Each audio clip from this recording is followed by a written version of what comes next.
Today, we're going to be diving into the cosmic horror lurking beneath Doom, the Dark Ages, uncovering how a civilization's holiest relic became Hell's deadliest weapon, and how the universe's greatest hero is nothing but a leashed attack dog.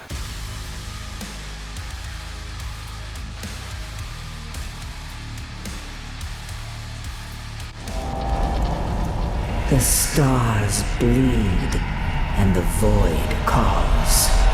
From the moment that we glimpse the fallen world of Sentinel Prime, we witness a civilization caught between gods and demons, with humanity trapped in the middle. But nothing in this cosmic war is what it seems, and by the end of this video, you'll understand why Doom's universe is built on the greatest divine fraud ever perpetrated. The Sentinels believed they were blessed. Their civilization was built around the worship of ancient cosmic entities, the Wraiths, whose divine essence powered their entire society from their weapons to their very way of life. At the center of this faith was a relic of immeasurable power, the Heart of Argent. The Heart of Argent, discovered in AR 722, an artifact said to contain the soul of the last Wraith.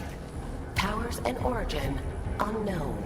This was far more than a mere symbolic object. It was the literal physical manifestation of godhood, the captured soul of a creator deity compressed into an artifact of impossible power. For the Sentinels, this was their most sacred connection to the ancestral gods, a holy foundation of creation energy. The ancestrals never really die. The heart endures. We harvest the energy.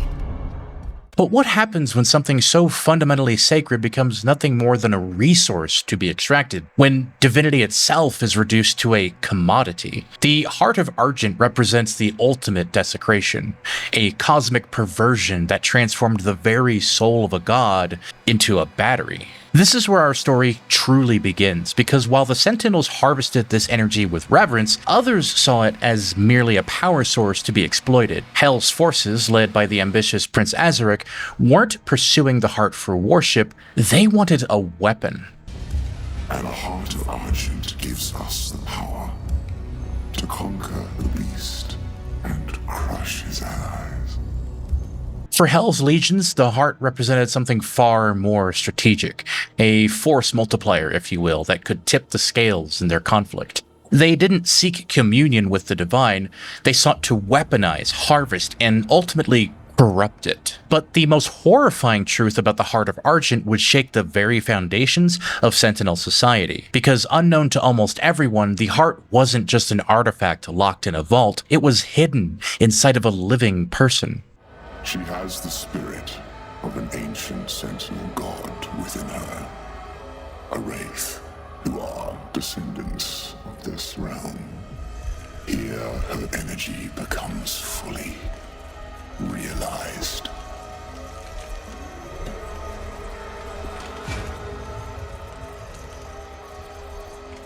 And it can be harnessed. Commander Thera, trusted leader of the Sentinel forces, carried within her the very essence they had been protecting. She was the living vessel for the heart, and when this secret was finally revealed, it set in motion a chain of events that would forever change the balance of power in the cosmos. Because if gods can be reduced to mere batteries, what happens when those batteries fall into the wrong hands? The Sentinels didn't fall from glory in a single moment. They were methodically conquered through an insidious form of cosmic colonization masked as divine intervention. At the center of this conquest stood the Maykrs, a technologically advanced alien race that presented themselves not just as conquerors, but as saviors. The Maykrs Church has disavowed all actions taken by the Creed. They give their word he was acting alone, and they'll bring justice to anyone that collaborated with them. The Maykrs didn't need armies to subjugate the Sentinels. They had something far more effective: religion.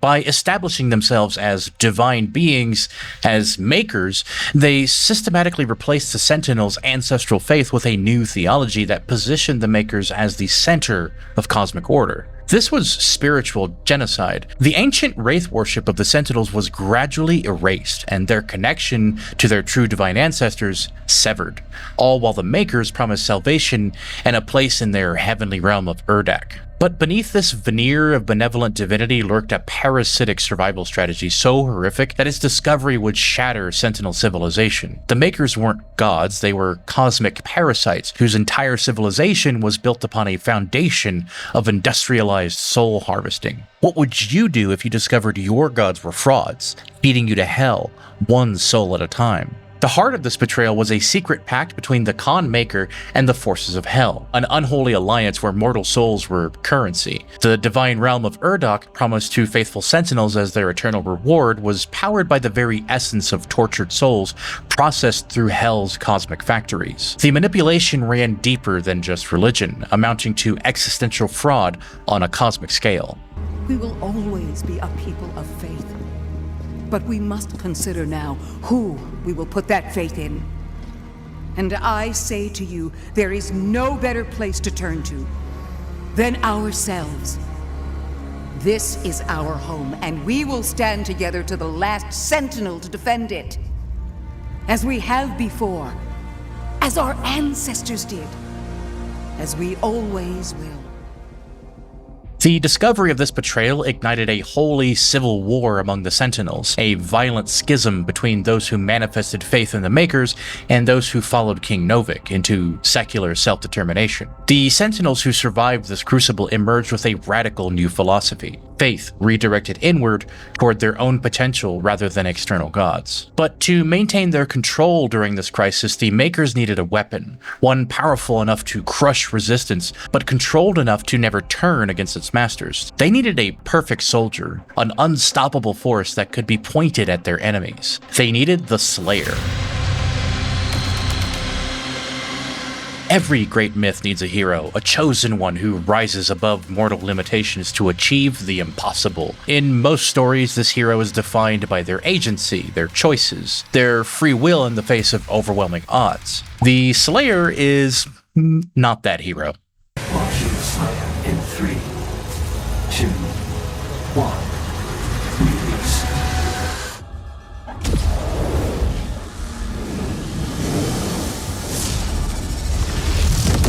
From the very beginning, the narrative frames the Doomslayer as a weapon to be deployed, not a savior that is exercising free will. The language used by his handlers is clinical, utilitarian, more appropriate for describing a missile launch than summoning a champion. We purify his mind and leave only his hatred for the demons. The Slayer wasn't empowered, he was engineered. His consciousness was stripped down, purified, and reduced to a single burning emotion: rage. This is the cold calculation of weapon designers removing safety limitations from a living weapon, not the noble calling of a hero. But even the most sophisticated weapon needs a failsafe, and the Maykrs weren't foolish enough to create an unstoppable force without ensuring that they could control it. Enter the Tether, a literal leash that bound the Slayer to his master's will. And now he has a leash. The Maykrs felt a weapon as powerful as the Slayer Should be guided. So long as he has that tether on him, 33, we can still have a hand in his fate. 32. This control mechanism wasn't about directing the Slayer toward enemies, it was about the fundamental fear his creators had of their own creation. Because deep down, everyone knew the Slayer was a threat to demons and everyone else alike. The Slayer is dangerous. Keep your distance. Even his supposed allies feared him, treating him not as a comrade, but as a barely contained catastrophe. The Slayer wasn't welcomed as a hero, he was tolerated as a necessary evil deployed when conventional forces failed, and quickly contained once the threat was neutralized. Turn him off before he kills us all. This desperate plea reveals the true nature of the relationship between the Slayer and those who commanded him. He is a doomsday device with a trigger, a weapon. But weapons can malfunction, control systems can fail, and tethers can break. So what happens when the most destructive force in the universe finally slips its leash? The cosmic order of Doom's universe maintained its stability through careful balance. Hell's aggression, the Maykrs' manipulation, the Sentinel's blind faith, and the Slayer's controlled rage. But that balance was built on lies, and as those lies unraveled, the entire structure began to collapse. Prince Azuric's quest for the Heart of Argent wasn't just about obtaining power, this was breaking the established order. By targeting Commander Thera, he struck at both the Sentinel's most sacred relic and their military leadership in a single blow. No harm must come to her. She is the Heart of Argent.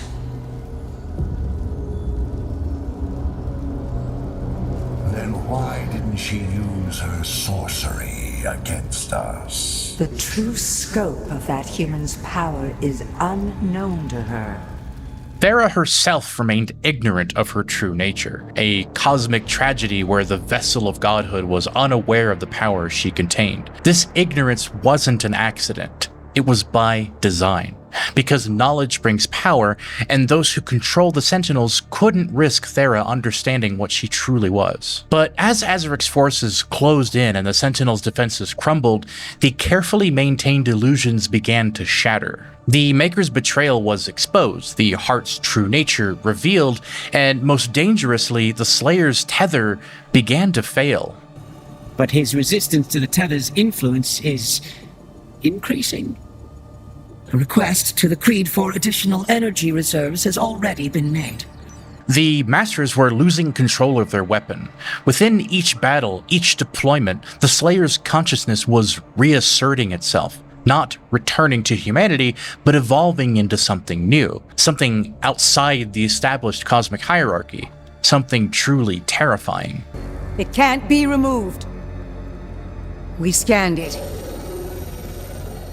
It's wired to a detonator.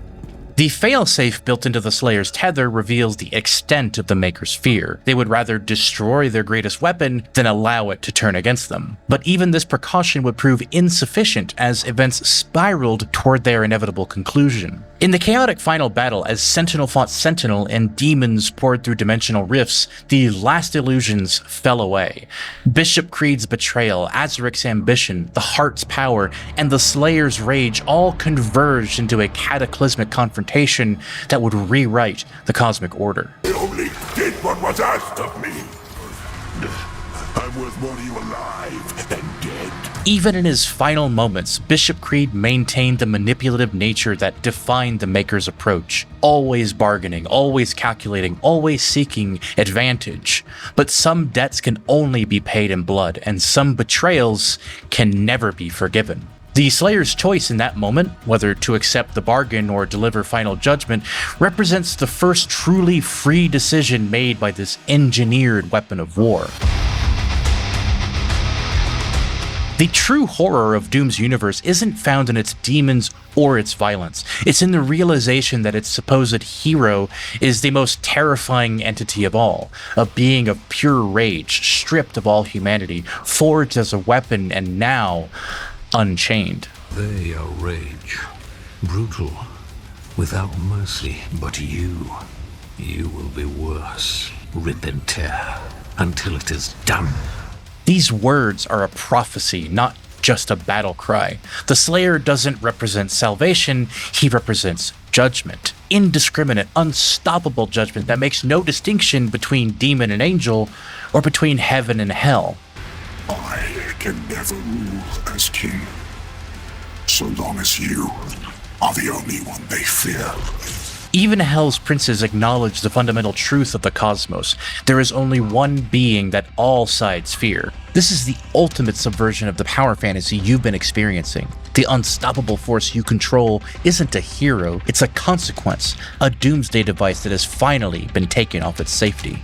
His terror doesn't stem from being evil, rather it stems from operating beyond the very concepts of good and evil. The Slayer operates outside the moral framework that binds every other being. He is pure consequence, the embodiment of cosmic retribution. When the Maykrs created their perfect weapon, they never considered the possibility that it might develop a will of its own, a purpose beyond their control. They assumed their tether would always bind him to their free will.